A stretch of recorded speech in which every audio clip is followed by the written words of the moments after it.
እኔ ያለኝ ጥያቄ እንዴት ነው ቁርአን ላይ ማለት ነው ኢብሊሶችን አላህ አጣመማቸው የሚል አለ። የሰው ልጅንም ደግሞ አላህ አጣመመ የሚል አለ። ይሄ ነገር ለኔ አልገባም። እንዴት ነው አላህ ካጣመመ እኛ ተጠያቂ አይደለንም አይደል? ኢብሊስም ደግሞ አላህ ካጣመመው እንዴት ይጠየቃል? ትክክል ነው። እግዚአብሔር ያጣመማል። እግዚአብሔር ያጣመመውን ማንም ያቀናው የለም ይላል። እንዴት ይጠየቃል? አው እሱ ካጣመመ እንዴት ይጠይቀኛል? ለምን ይቃጠላል? ወይም ለምን በእሳት ይቃጠላል ማለት ነው? ስለዚህ የእግዚአብሔርንም ተቀበለ ነው ይሄንን ወይስ ተቀበላለህ? ይሄንን የእግዚአብሔር አረ ምንድነው እናንተ ሴቶች? አው እሺ ይሰማል። አው እግዚአብሔር የሰው ልጅ ካጣመመው እሱ ራሱ ካጣመመው ለምን ይቀጠኛል? ስለዚህ በቃ እግዚአብሔርን ጠይቋ። እኔ ሙስሊሙን እንደ ሙስሊም ልመልስልህ። ያንተን እግዚአብሔርን ጠይቀው እኔ ልመልስልህ። በእናንተ ቃል ላይ ነው ወይም በቁርአን ላይ ሱራ 7 በአንተ ላይ ሆኖ ነው ያልኩህ። እኔ ደግሞ ይኸውልህ ቆይ አንድ ጊዜ ላሳይ አንዴ። እሺ ያው ቁርአኑንም አንዴ ላሳይ ቁርአኑን። እሺ አንዴ ከይቅርታ ጋር አንዴ ችግር እንደ ቻፕተር ብለህ ያቀረብከውን አንዴ ላሳይ ቁርአኑ ላይ ያለውን አንዴ ከይቅርታ ጋር። እሺ ችግር እሺ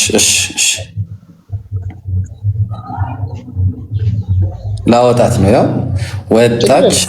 እሺ ነው እና ቆይ ጥቅሷን ብቻ ነው ማሳየ። እንደው ምን አለፋን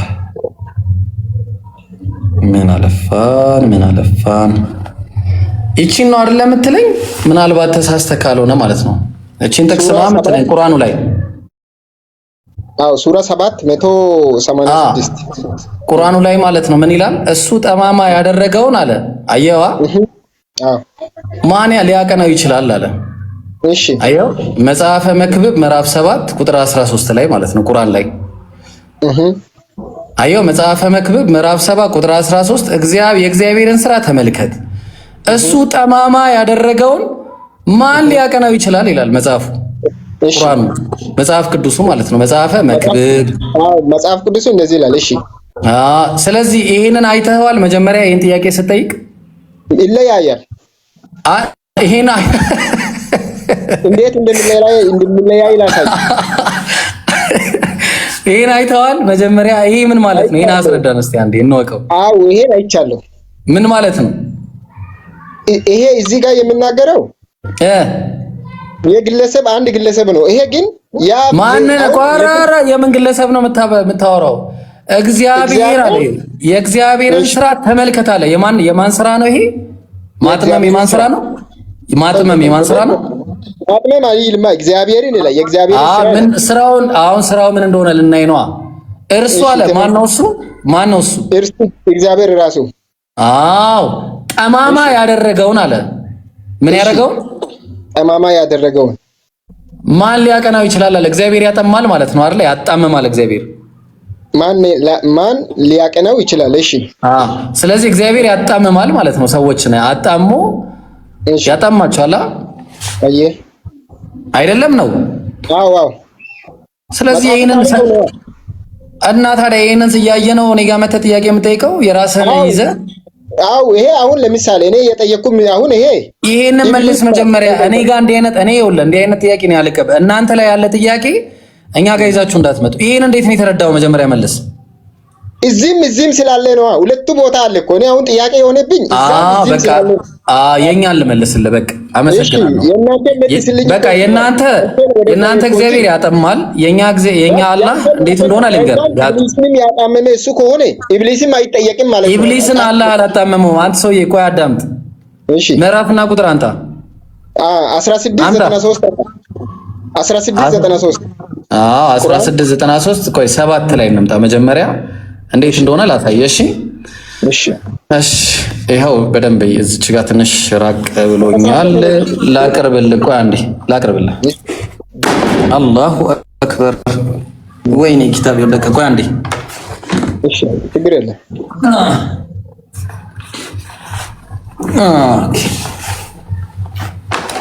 እሺ ተመልከት እንግዲህ አሁን እዚህ ጋር ምን ይላል መሰለ?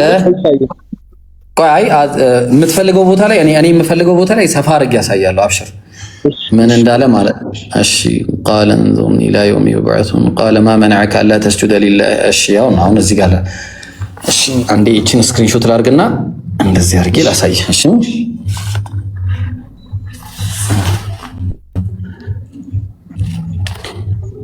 እሺ ይታያል። በእርግጥም ፈጠርናችሁ አለ፣ ከዚያም ቀረጽናችሁ፣ ከዚያም ለመላእክቶችም ምን አለ ለአደም ስገዱ አለን አለ። ለማን ስገዱ? ለአደም። ወዲያውኑም ሰገዱ። ማን ሲቀር አለ? ኢብሊስ። ማን ይቀር? ኢብሊስ ሲቀር። ኢብሊስ ሲቀር ከሰጋጆች አልሆነም አለው። ምን ባልኩ ጊዜ? ባዘዝኩ ጊዜ። ከመስገድ ምን ከለከለህ አለው። ተግባባን። ስገድ ብዬ መላእክትንም አንተንም አዝዤ ነበረ። ለምንድን ነው አልሰግድም ያልከው ሲለው እኔ ከእርሱ የበለጥኩ ነኝ አለ። ኮራ። አየው። ለምንድን ነው የበለጥኩ ነኝ ያለው? ከእሳት ፈጠርከኝ አለው።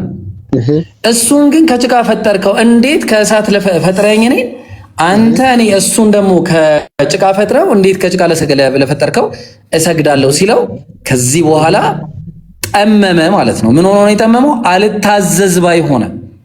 የዚያን ጊዜ ከእርሷ ውረድ አለው። በእርሷ ውስጥም ልትኮራ አይገባህም። ኩራተኞች ጠማሞች ናቸው ወይስ አይደሉም? አዎ ጠማሞች ናቸው። ማን ነው የጠመመው? ራሱ ነው ወይስ አላህ ነው ያጠመመው? እዚህ ጋር እሱ ነው አልታዘዝም ያለ እሱ ነው። አዎ ጎበዝ። እሺ ውጣም አንተ ከወራዶቹ ነህና አለው ይላል። ከዛ በኋላ እስከሚቀሰቀሱበት ቀን ድረስ አኑረኝ ብሎ በማለት ከዚህ በኋላ ባጠመምክብኝ ይሁን አለ። ባጠመምክብኝ ይሁን ማለት ምን ሆኖ ራሱ ጠሞ አላህ በዛ ሰዓት አጠመመው። ራሱ ሲጠምን ያጠመመው ማለት ነው። ገብቶሃል አይደል? እንጂ አላህ በራሱ በባህሪው አጥማሚ አይደለም። ግን አልታዘዝ ባይ የሆኑ ሰዎች ለምሳሌ ምን ይላል አላህ በሱረቱል በቀራ ምዕራፍ 2 ላይ ሁለተኛው ፔጅ ላይ ቁጥሩን አላስታውስም። ምን ይላል? ፊ ቁሉቢሂም መረዱን በልቦቻቸው ውስጥ በሽታ አለ አለ። በማን ምክንያት ያደረጉ በሽታ? በገዛ እጃቸው ያለ የንፍቅና በሽታ ማለት ነው። ከዛ አላህ ምን አለ? ፈዛደሁሙላሁ መረዳ በዛውም አላህ ምን አደረገባቸው? በበሽታቸው ላይ በሽታ ተጨመረላቸው አለ። ይሄ ቅጣት ነው፣ ሪዋርድ ነው። አንድ ሰው ሲጠም በገዛ ፍቃዱ ከጠመመ ሪዋርዱ ምንድነው? ጥመት ነው። አንድ ሰው ደግሞ መመራት ፈልጋለሁ ያለ ሰው ደግሞ በገዛ ፍቃዱ ስለተመራ ሪዋርዱ ቀጥተኛውን ጎዳና የመመራት ሪዋርድ ነው። ግልጽ ነው አይደለ? አላህ አጥማሚ አይደለም። አላህ አያጠምም። ባይሆን ባይብል ላይ እግዚአብሔር አንዱን ምን ያደርጋል? ኤሳውን ጠላ፣ ያዕቆብን ወደደ ይላል። እግዚአብሔር አንዱን ይጠላል፣ አንዱን ይወዳል። በምርጫ ማለት ነው። እንደውም አንተ ራሱ የተመረጠው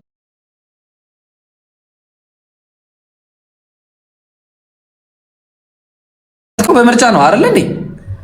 ያንተ ራሱ እኮ ጉዳይ በምርጫ ነው። በግዴታ አንተ ላይ ልጠይቅ አንዳንድ ጥቅሶች እያወጣው አንተ ላይ ልጠይቅ አንድ ጊዜ። ጥሩ አዳማጭ ነህ። በነገር ላይ ኡስታዝ ቢያወራህ በጣም ደስ ይለኝ ነበር። ኡስታዝ አለ። ሰላም አለይኩም። ጥሩ አዳማጭ ሰው ብታወራ ደስ ይለኝ ነበር። ኡስታዝ አለ። እሺ የተመቸው አልመሰለኝም። እሺ ምን አለ መሰለህ? ኤፌሶን ምዕራፍ 1 ቁጥር 4 ላይ ዓለም ሳይፈጠር አለ በፊቱ ቅዱሳንና ነውር የሌለን በፍቅር እንሆን ዘንድ ምን አደረገን? በክርስቶስ ምን አደረገን? መረጠን። ያልተመረጡትስ ምን ሆኑ? ያልተመረጡት ምንድን ነው የሆኑት? ዕጣ ፈንታቸው ምንድን ነው?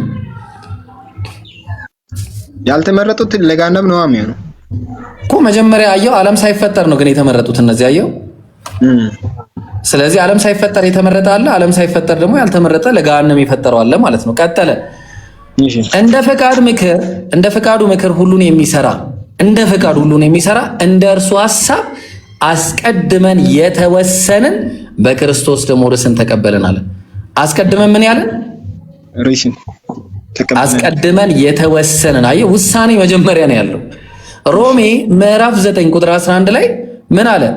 ልጆች ገና ሳይወለዱ በጎ ወይም ክፉ ምንም ሳያደርጉ ከጠሪው እንጂ ከስራ ሳይሆን በምርጫ የሚሆን የእግዚአብሔር ሐሳብ ይጸና ዘንድ ለእርሷ ታላቅ ለታናሹ ይገዛል ተባለለት አለ። ከዛ ልክ በዚህ በምርጫ አለ ያዕቆብን ወደድኩ ኤሳውን ግን ምን አደረኩ አለ ጠላው ተብሎ እንደተጻፈው ነው አለ። እዚህ እግዚአብሔር በምርጫ እንዲሁ አንደኛውን ይጠላል፣ በምርጫ ደግሞ አንደኛውን ምን ያደርጋል ይወደዋል ማለት ነው። በምርጫ ማለት ነው። ሌላም ልስጥ ሮሜ ምዕራፍ 8 ቁጥር 28 እና 29 ላይ እንደውም 30 ላይ ነው ያለው። ዋናው አስቀድሞም የወሰናቸው እነዚህን ደግሞ ጠራቸው አለ። ኦኬ ያልጠራቸውስ ያልወሰናቸው ያልጠራቸውስ ይቀራሉ።